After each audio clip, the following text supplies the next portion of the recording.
Tatsat.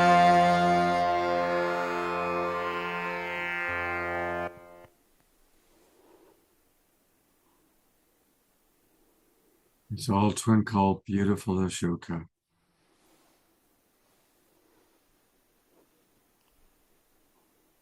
So the last prayer that I did was, may all beings be happy, healthy, and may we find the truth from darkness, and may we realize the light from darkness. Ashoka, I have so much appreciation for you. And I'm going to take people to your website. And I want to talk to you a little bit about this. It really stood out for me, and I read it when he was on the show last time, but I want to read it again. The focus of Ashoka's daily life centers around serving and inspiring others through leading, writing, presenting, and singing, through loving his family, God, and God's creation with devotion, realizing the self through yoga, gaining knowledge and wisdom by continuously learning, admiring nature and different cultures by traveling the world, cherishing every day and being healthy, truthful, and graceful.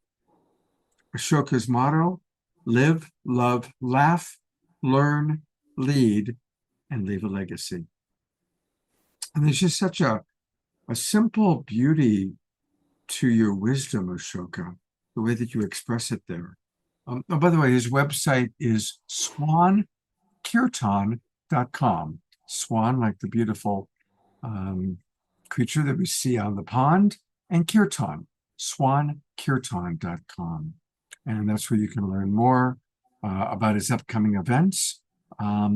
So definitely visit there. And Ashoka, what would you like to share with our audience tonight? You're kind of our final presenter. It's been a very sweet evening. What would you like to share? Wow, that's an open question. It is. I want to thank you, Scott, and Om Shara for your beautiful help on sound system. And I want to thank all the presenters for sharing your beautiful art and wisdom. I want to, Scott raised a question about what do we have to do in this challenging times, whether it is civil war, whether it is the wars in Gaza, or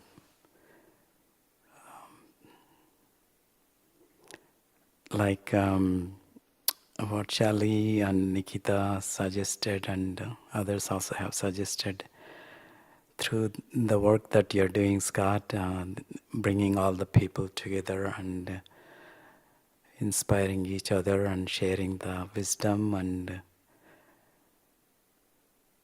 living in a space that is more loving, compassionate. That is what helps us to be optimistic and hopeful about the future, especially in our country, with all this, what's going on.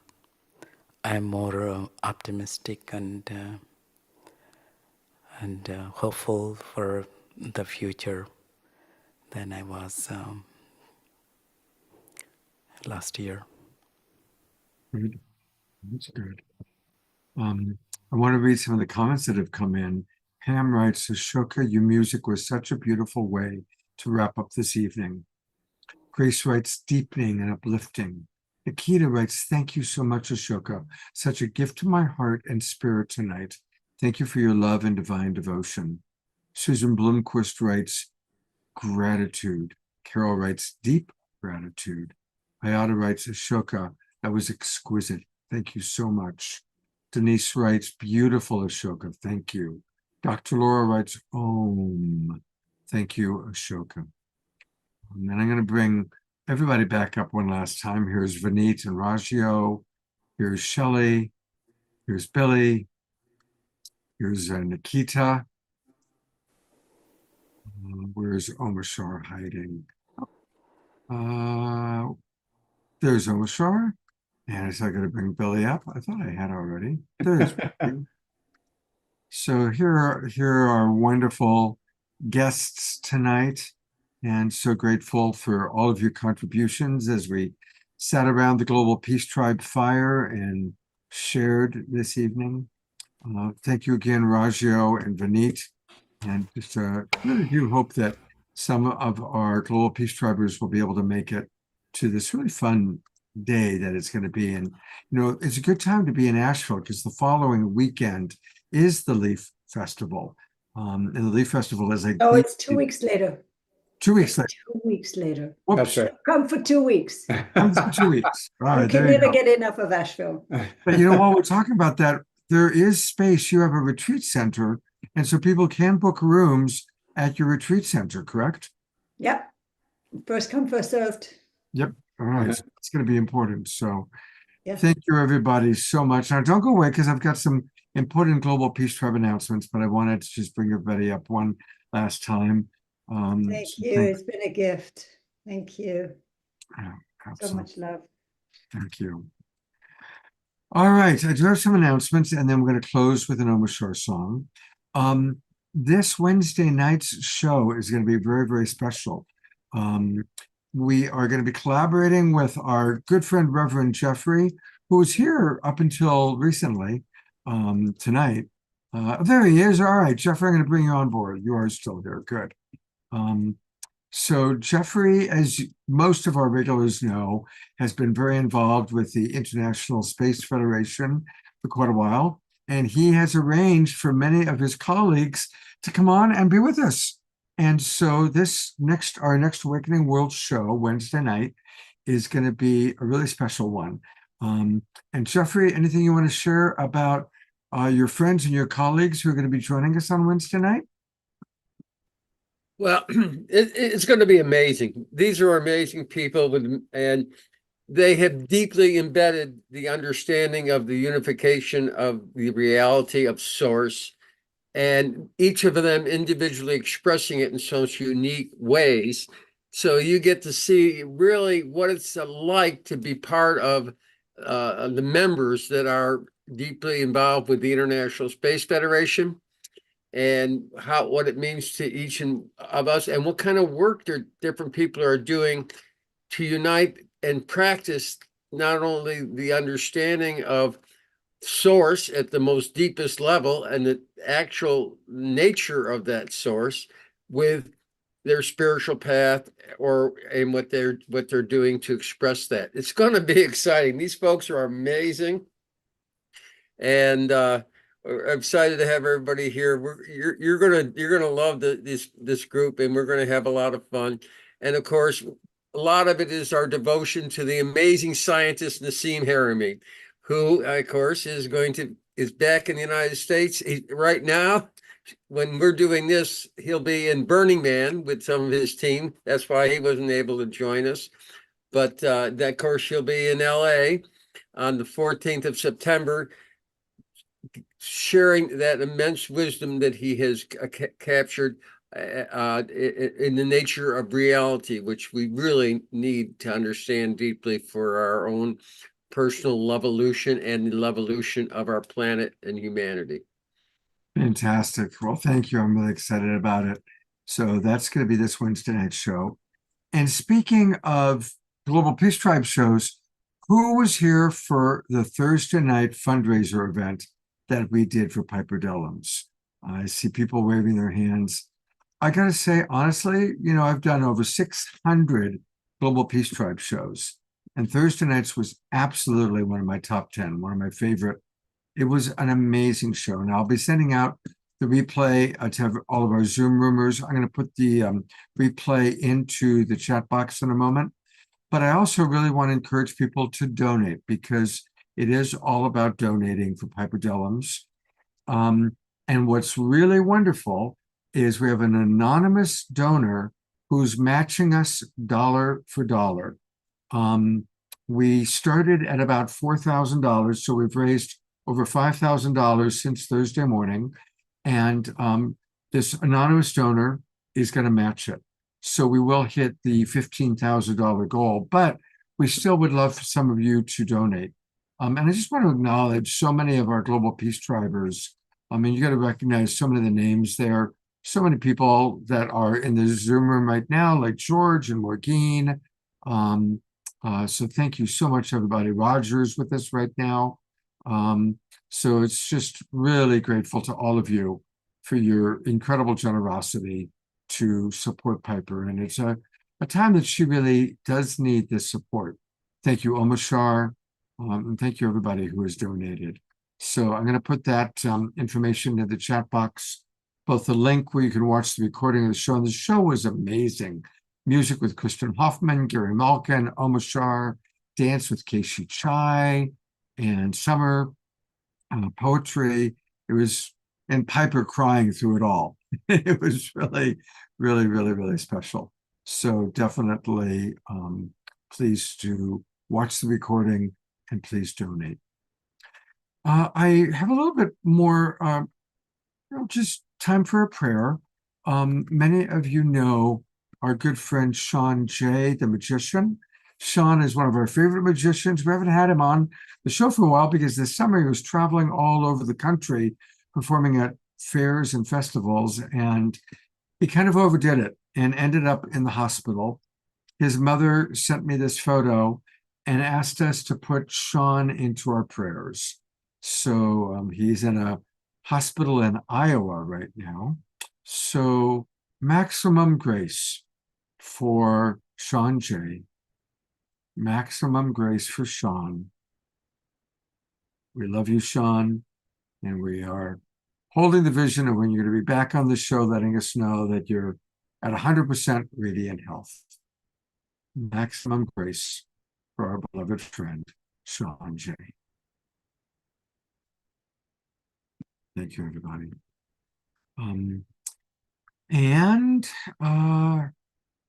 I think I've covered everything that I needed to cover.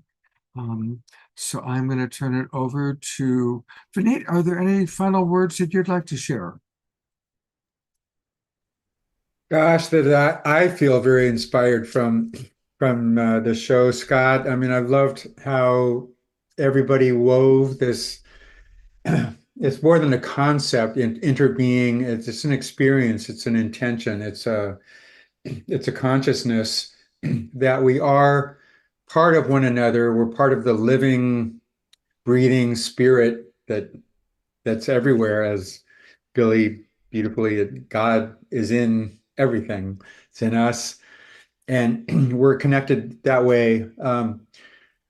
Just to be specific, my only criticism of the Democratic National Convention, which was I cried all the way through it. I'm so excited that it feels like it's a new chapter for humanity. Actually, it's that big. And my only disappointment is that there was still the sense that everyone is all about America, that God bless America, and it's all about America doing well. It's about that, but it's also about the entire world. We interbe with everybody and everything. If China goes down, we go down. We need to make sure that everybody is blessed, everybody has enough to eat, everybody is treating each other fairly. And so by expanding our sense of who we are beyond an American, beyond an old white man, in my case, beyond even a human being, we share this beautiful earth with so many other creatures, and for humans to think that they should take up all of the resources, we're already in trouble with that. So thank you again for expressing interbeing in so many ways, all the music and all the beautiful talks on the show, and onward and upward. I can't wait to see you at the festival and your wonderful session there. And yeah, everybody come on down. Nashville's an amazing place, and October 5th will be an amazing place to be as well in the festival. Beautiful. And lots of people are saying that they agree with you about we need it to be global. Dr. Yeah. Laura wants to come and she wants to know if she can bring her 40-pound dog. Absolutely. Kids, dogs, Everybody and everything is welcome. Fantastic. Okay, that's great news. So, Dr. Laura, hopefully I'll get a chance to actually finally meet you. And with that, we're going to turn it over for our closing song to the Alpha and the Omega Man. All things begin and end on the awakening world with Omashar.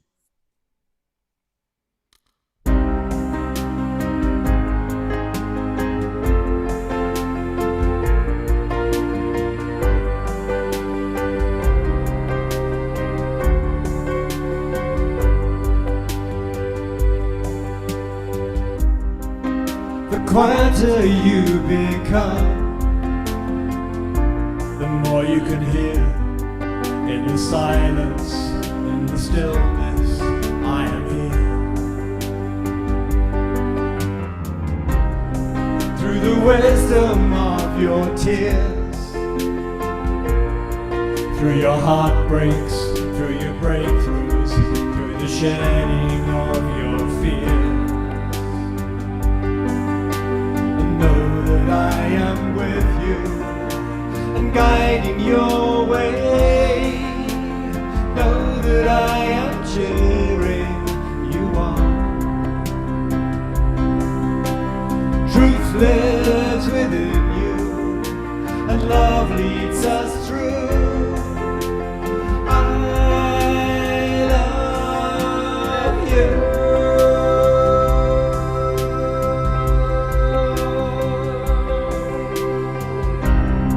Now your heart and mind is clear,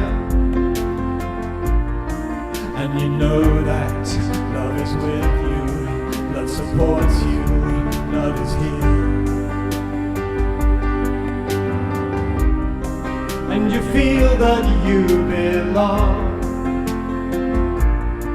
and you're walking with purpose. You can hear your life's new song. That I am with you and guiding your way. Know that I am cheering you on. Truth lives within you and love leads us through. I love you.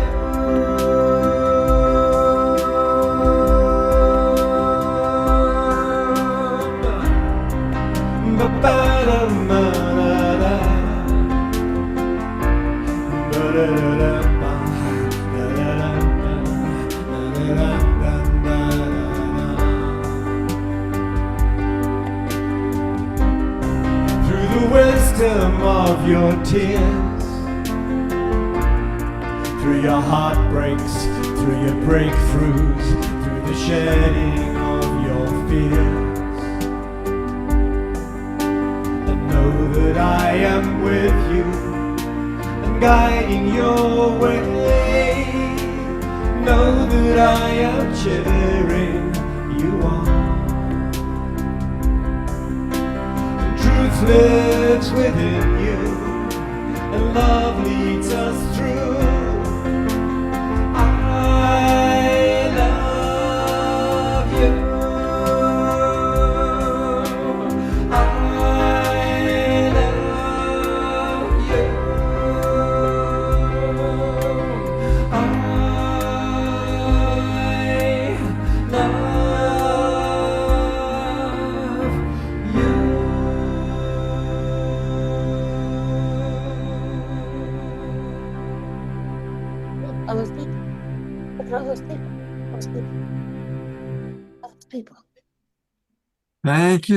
Thank you, Omashar. Thank you, Vineet. Thank you, Nikita. Thank you, Jeffrey, and everyone. Beautiful, beautiful show. Thank you, Ashoka. And I look forward to hopefully seeing all of you on Wednesday nights for our International Space Federation show. All right. Have a wonderful, wonderful weekend, everybody. A reminder that you can make tomorrow's Sunday. Let's make it a sacred Sunday. And we do that by choosing to see divinity in all and chanting the I am mantra of the day. Take care, everybody. Much love. See you soon. Good night.